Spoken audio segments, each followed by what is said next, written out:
we have been looking forward to discussing the second part of CPR.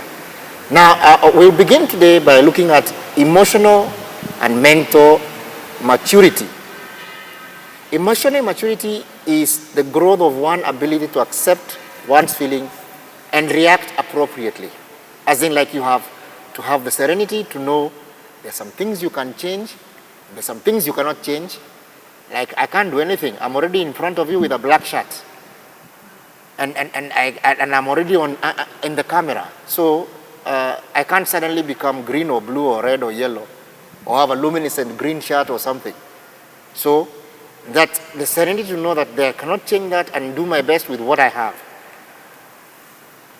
And being able to take responsibility and ensure that you reduce the tendency to seek gratification, any instant gratification. But you learn to have a maturity is that you have the ability to delay gratification. That is, you don't want to get immediate satisfaction immediately. That means you have to have, like Timothy was explaining last week, he gave us the example of our maturity. He gave a diagram where he said that the decision making can either be positive or negative. Positive or negative. When you make positive decision making, you set goal and delay gratification. You look at the greater good. But there is sometimes when you make negative decision making, you end up having what you call positive feedback into negative maturity. And gradually you always have the character of seeking immediate gratification. And in the process, you end up experiencing negative maturity. And remember, it's like I told you last week, it's like entering a pipe. It's like entering a pipe, and when you enter a pipe, you cannot go, you enter a path which you can only either go back or you continue on it. And if you enter a path whereby you are choosing wrong friends, you are choosing immediate gratification. So the problem is, immediately you seek immediate gratification, what happens is that you tend now to grow negatively, and it ends up being a build-up. So mental maturity is a growth of a person's ability to reason and make decisions. And all decisions result into you entering a path which you are choosing good friends, you're choosing people who influence your mind. Remember, your mind is also growing. Your hormonal changes are going on. You're neither a child, you're neither an adult. And you need to both to always make this decision, good decision, and making them in a way that you look at your time and you spend it so wisely, and gradually choose your friends wisely. As in, like, there are some people who will influence you to always make negative decision making. So you should train yourself in correct decision making. Now let's go to Kendi so she can tell us about decision making. Kendi, welcome. And today I forgot to introduce you. I have Kendi here, Ibere, and I have Keith, and they're going to speak to this together. And I'm requesting Kendi, can you tell us more about decision making? Thank you. Okay, thank you, Pastor. So I'm going to be taking you through decision making. Now, decision making is basically the process we go through every day of making decisions. And these decisions range from simple ones like deciding what to buy in the morning to major decisions like deciding whether or not to buy a house or a car, etc. And sometimes we tend to think that we don't really need God or anyone's help, but most especially God's, in making these decisions. And this is where we go wrong, because I'm not exactly sure what verse this is, but there's a verse that says that we may make all our plans, we may do all these things, but if we do not involve God in them, then all our plans are as good as useless. Now, in the same way, if we don't involve God in our decisions, we might end up making the decisions that are not the best for us and that impact us negatively later on in life. So we need to always learn to ask for God's help, and not only for his help, but also for his wisdom. And I'd just like to reference James chapter 1 verse 5 that says, "If any of you lack wisdom, let him ask of God, who gives to all men generously and without reproaching, and it will be given to him." Now, to make good decisions, we need wisdom, and wisdom can only come from God. So God has promised us in his word that he will give us the wisdom that we ask for generously. So always ask for that wisdom to make these decisions. Anytime you want to make a decision, even if you feel like the decision you're making is too small to ask for God's help or wisdom, just ask him. And not only asking for his wisdom and his help, but also for you also need to trust God that he will help you make the right decisions. Now, also, when making decisions, you should also consider that our decisions will be motivated by respect for ourselves and others. And that leads me on to my next subtopic, which is self-respect. Now, in terms of sexuality, we respect ourselves by seeking purity in God. And this is because God is the only one who defines and ends our sexuality. Therefore, anything he says in his word regarding our sexuality is what we should follow. And I feel like in today's world especially, it's been made very hard for us because the young generation, we've been made to seem like retaining sexual purity isn't that much of a big deal. And so it gets so easy for us to fall into temptations to do such things because maybe we want to fit in with our peers or our friends. And so this is when now we're supposed to ask God for the will to make a radical commitment. And radical commitment just means that we require a lot of hard work, a lot of effort, and a lot of sacrifice to retain or sustain sexual purity. And so when we ask God for this will to attain radical commitment, he will give it to us generously. And eventually when we are faced with such situations where we need to make a choice, then the Holy Spirit will guide us to know that this is what we are not supposed to do, or this is what we are supposed to do. And by doing this, we shall then be able to show God's love to the world and be its light, if you will. Now, on to respect for others. We are always being told, treat others how you'd like to be treated. And even in the Bible, Jesus says that the greatest commandment of all is love, that we should love one another as we love ourselves.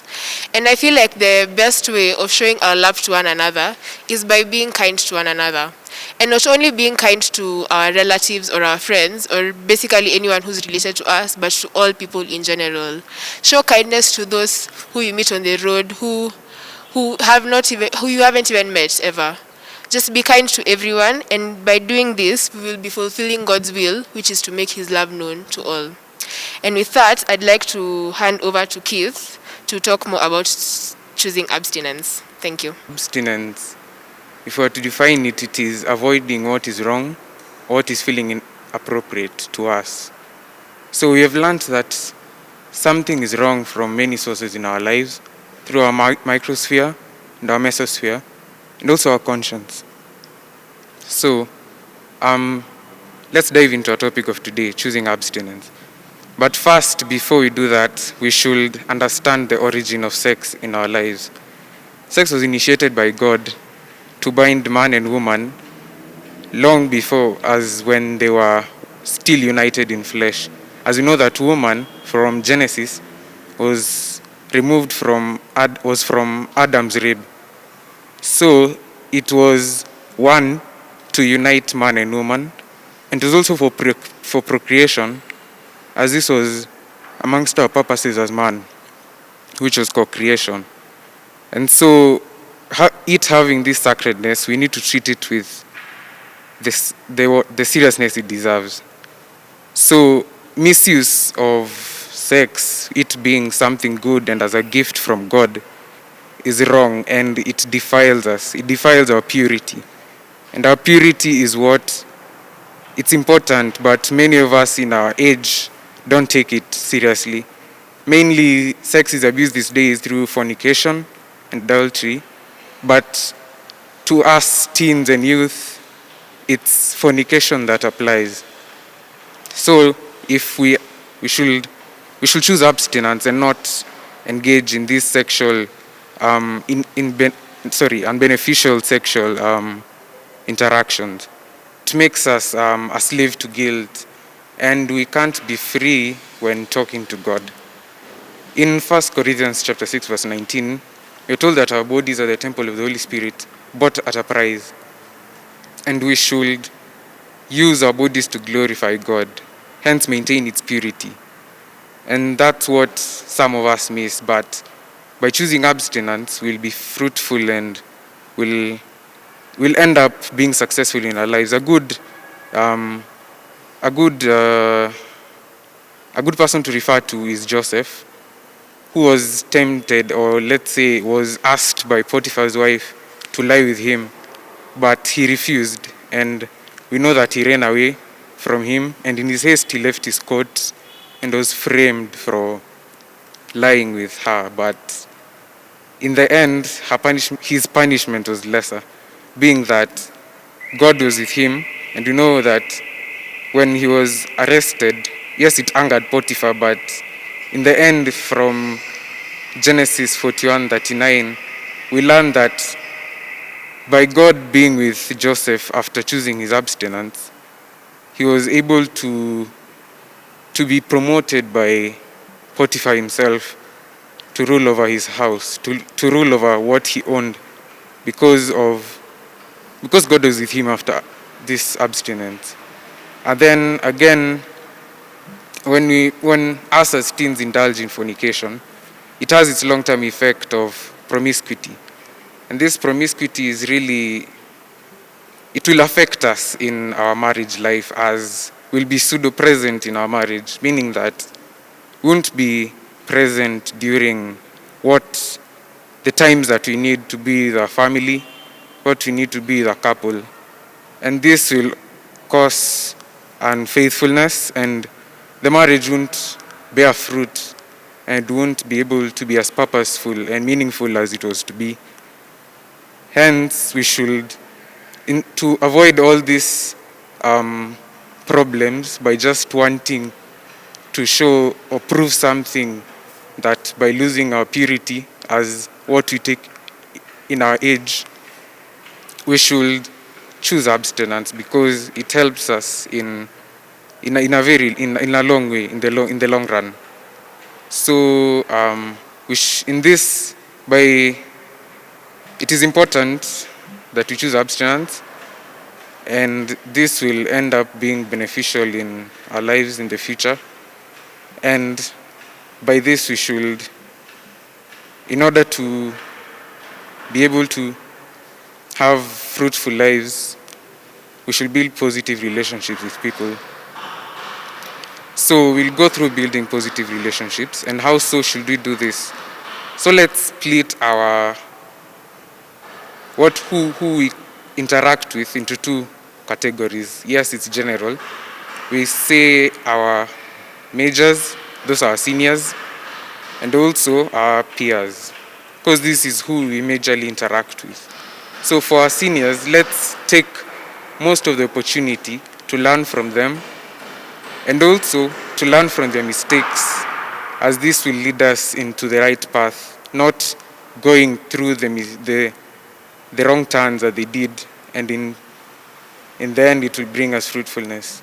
Secondly, for our peers, we should socialize with them in the right way, knowing that they can be a friend just like I can be a friend to Sister Kendi, and that we should socialize, not specialize. Hence, we should be able to maintain a good barrier, and we should be able to relate positively and maintain our purity as we relate with them. Having said that, I would want to hand over the mantle to Reverend Kinoti, and thank you for the opportunity. Keith and Kendi, and I think you're getting the gist of the matter. As Kendi took us through the importance of correct decision making, as you make the correct decisions, you're making choices. And as you make those choices, you are actually ensuring that you're having either positive or negative maturity. And gradually, you remember to have what you call self-respect. And remember, sexual involvement, whether directly or indirectly, and into any kind of hedonistic frame, whether maybe through things like masturbation or whatever people do nowadays, can result into you defiling yourself and reducing your own self-respect. And as Kendi talked into to self-respect, and of course, gradually, when you respect yourself, you will again have increased your capacity to respect others. Because once you defile yourself, you have the lesser ability. You are growing negatively in your maturity rather than positively. And of course, Keith has taught us into why we should choose abstinence. And when you choose to abstain, as in like you say, true love waits. I am going to wait until the right person comes my way. Because you can see God put Adam to sleep and remove the rib. So it's God's plan that you have a partner. And when the time comes for you to have the partner, so it means you need to wait. And any manner of enlargement, whether through seeing things or hearing things or speaking things or being in the wrong company, reduces your ability to abstain, or it reduces your ability to have self-respect. And remember, there are 7 things we learned in the last session. That from the Bible we learned God made us male and female. So if you want to relate with the members of the opposite sex and create positive relationship, then you should go in accordance to God's plan. Because he himself said, go forth and multiply. God gives us the authority to multiply. That was Genesis 1:28. And when he tells us to multiply, it means we have to multiply in his design, not our design. Believe you me, around the world there is all manner of teachings. And those teachings derail you from a truth which makes you stay in purity and reduce you to a person who has abused himself, who lacks self-respect, and who does not abstain from sexual immorality. Sexual immorality can even be watching advertisements which make you or trigger. Remember, at this stage in your life, you are changing physiologically, your endocrine and your parasympathetic and your sympathetic system is changing significantly. And therefore, you need to protect your body and your mind. Your mind from the medulla oblongata, you're growing. The prefrontal cortex, you're learning how to use it. That is why you're more easily excited than even an adult. So if something excites you 7 times, to an adult, the adult is being excited maybe only a unit or 2, because your body is still changing and it's learning to have outlet. And note, remember, the Bible in Psalm 49 tells us that you're wonderfully and magnificently made in the image of God. And since you're made in the image of God, then you should, in that image, imago Dei, if you're in his image, then you should be being transformed using the best example ever. And the example of Jesus we see in Luke chapter 2 verse 52, that he increased in wisdom, in stature, and in favor from God and man. And therefore, you should not commit any manner of sexual offenses. And at all, even in your mind, you should love your mind being pure. You should not commit adultery. And as Keith gave us, to the young people who are not married, it's not adultery, it's fornication. And do not violate yourself or do not violate the other person. You should live, as Ani told us, respectfully. And of course, remembering that on the cross, you are bought with a price. On that cross, Christ became poor so that you can have his riches in glory. And therefore, you should be careful now to build positive relationship. That is, means you socialize with all male and female correctly, without specializing. And as you do that, you succumb to positive peer pressure, but not negative peer pressure. Positive peer pressure is the one which makes you abstain. It's the one which makes you have self-respect. It's the one which, and it is possible. Because if we reach out to each other and get rooted in the Word and grow in Christ-likeness, we will be able to positively influence each other with the correct pressure and be able to do it, to influence each other and avoid things like drugs, premarital sex, and drug abuse. And even you can even abuse yourself by spending a lot of time maybe watching movies and things like those. And note, then you have the strength and the character to avoid media influence. There are so many ideologies from the media. You will be able to not succumb but avoid. You will actually get to know that this pop-up is a waste of my time. It is making me have less availability in my mind to do something more constructive, like go to medical school. If you're a Form 4 leaver, you're preparing to go to medical school, there is a lot to read there. You cannot be spending time doing social media. It will be better for you to I'm not saying you don't be in the social media. Yes, you can. But choose the media, and it's very neutral. Choose the path which has the more of positive influence so that you're able to make positive decisions into your life. Media currently also tends to advocate for freedom. to use one's sexuality in any way and anytime you see fit. As in, like, you can abuse yourself in any way and anyhow you feel fit. This may lead to you flirting, playing around, expressing the attraction to someone else, and that is a no-go zone. If you go that way, one more, you can end up in harassment and forceful express, and you end up being in in some kind of relationship which is not good, which results into maybe even you, as you discussed in level 1, having an STD or a disease, and of course gradually it can even end up in pregnancy. There is something going around in the country right now that teens are getting pregnant, but that is happening. And then what happens is that when you get that direction, you can even end up having low self-esteem. So now, I will wish to end at that point. So you will get the notes, you'll get the handout, and on a Sunday, maybe in the morning, we'll be having the interaction, where you'll first read the notes. And as you read the notes, you will do the questions maybe in 3 or 4 or 5 days. After you finish, you'll have an interaction whereby we'll sit on a Zoom meeting and discuss it, and we'll share. Because you have ideas, Keith has ideas, and Kendi has ideas, and we share those ideas together.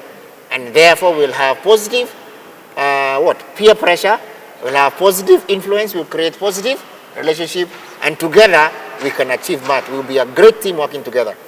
I think I've learned the importance of just making decisions well. Because you see, decisions impact people negatively. We can make positive decisions and we can make negative decisions which will end up not affecting us well. So I think what I've really learned is the process and the importance of making good decisions, especially those regarding sexual purity and choosing abstinence. And I appreciate that. Yeah. Wow. Thank you. You see, according to her, that we can make choices. We can make what? Choices. Yeah. And we should make one where we abstain, knowing that true love waits. If you sleep with somebody or get involved anyway sexually, you are actually, I think you're breaking the what? Is it the 9th commandment? If you do anything with anyone who is not yet your wife, you're breaking the 9th commandment, which says what? Thou shalt not have somebody else's what? Wife. Or covet somebody else's wife. And before that, I think the Bible also tells us you should not commit what? Adultery.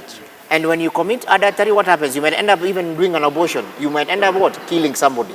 So all these, they have so much negative consequences, and they also affect your emotions what? Negatively. Thank you, Kendi. That is very powerful. Yes, Keith. So from this week's preparing the course and learning from what we've done, I would say that what has impacted me majorly is about maturity. Maturity really helps us in what we do. Being mature, it does impact our decisions, as Sister Kendi told us. And it is important that we should make mature decisions in what we do in order to be fruitful in life. Yeah, that's what I would say I've learned. Mature decision. And that's very, very powerful. As in, like, we make decisions in a mature way. Thank you so much. And as you make those mature decisions, you are actually adult-like. Though we said you're not neither adult or a child, but when you make those mature decisions, you are actually adult-like. You are admirable, amiable, and you're a great person. Thank you. So look forward to receiving the notes and the questions. Do them anticipating that you're going to have a Zoom meeting to discuss CPR, to discuss creating positive relationship. Thank you and bye-bye.